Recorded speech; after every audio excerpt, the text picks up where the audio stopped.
If you would have asked me, even well, I guess a good 7, 8, 9 years ago, if I believe that some people were demonically influenced, much less had pretty much completely given over to demonic influences, I would have said hogwash. But we learn and we progress. And you see maybe that sibling or those friends that have been with you for decades, you see that they don't really progress. They don't grow emotionally. And you even see that their plotting and scheming and kind of wickedness is been on the slow increase, instead of growing in that emotional intelligence and really drawing from their losses and their wins and growing as a person. They're not. And you really reflect upon the day. At the end of the day, you reflect upon at New Year's, you reflect upon, have you grown this year? How can you continue to grow as you go into next year? And you see that these people are not doing that. And you see that you're, coming from age 8, where you would maybe get physically violent with another kid over a preferred toy at preschool or wherever. Now as a 50-year-old, 60-year-old, you're someone that would gladly give up the preferred toy, so that you can see him, get the toy he wants and enjoy it. And, there's a whole myriad of toys in that toy box, and you have some favorites over there, and you can just go get your new one. So you see that you're growing, and you're not even proud of yourself because you have seen the guidance of the good Lord leading you down this path of growth, not just spiritual growth, but growth as a whole person, right? Paul tells us suffering builds persistence, persistence builds character, and character builds hope, and hope is never unfulfilled for those that love the Lord. So, you're on this path and you don't mind getting older, but then you see that some of these cousins or siblings or friends that are more of the self-absorbed type are, considering getting some surgery done to make them look younger, or, instead of doing the life cycle every night for half an hour, they started doing an hour at night, and then they started doing half an hour in the morning. And you hear how angry they are that, they have this little paunch in the stomach that no matter what, they just can't get rid of. And it's like, well, with clothing on, you don't even notice it. You look great. You look fine. Yeah, but I didn't have this 10 years ago, and da da da da da. It's like, but it doesn't affect you. You're fine with your tennis still.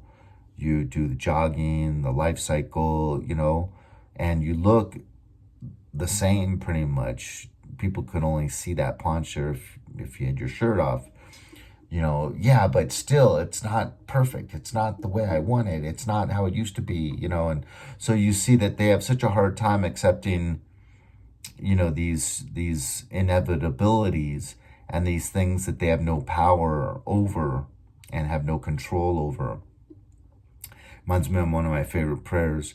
Lord, grant me the patience, the tolerance to accept the things I cannot change, the courage to change the things I can, and lastly, and most importantly, the wisdom to know the difference, so we know where to divert our energy and where to just let it go, let it transpire the way it's going to, because you'd be wasting your energy trying to affect the outcome when you have no control in the situation.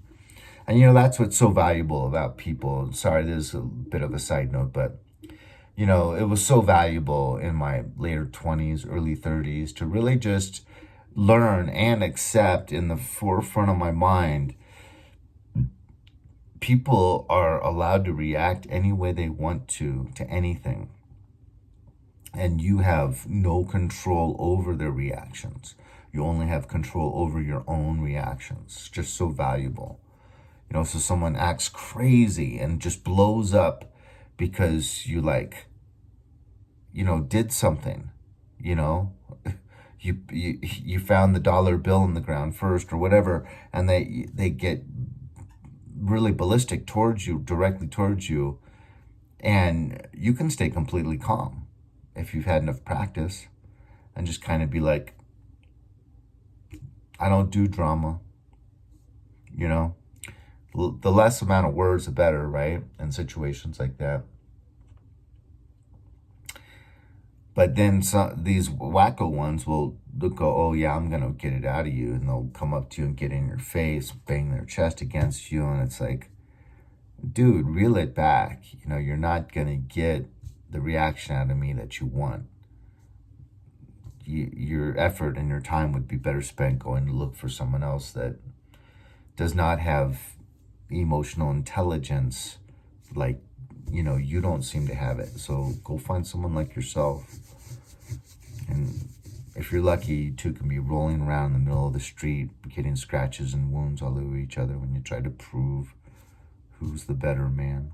Anyways, God bless. You know, these people are evil, and it's a real eye-opener when you learn just how evil, and your eyes even continue to get opened wider and wider when you see that they're still at the same place that you guys started off emotionally, you know, like elementary age, and their evilness and their wickedness is actually growing as time goes past.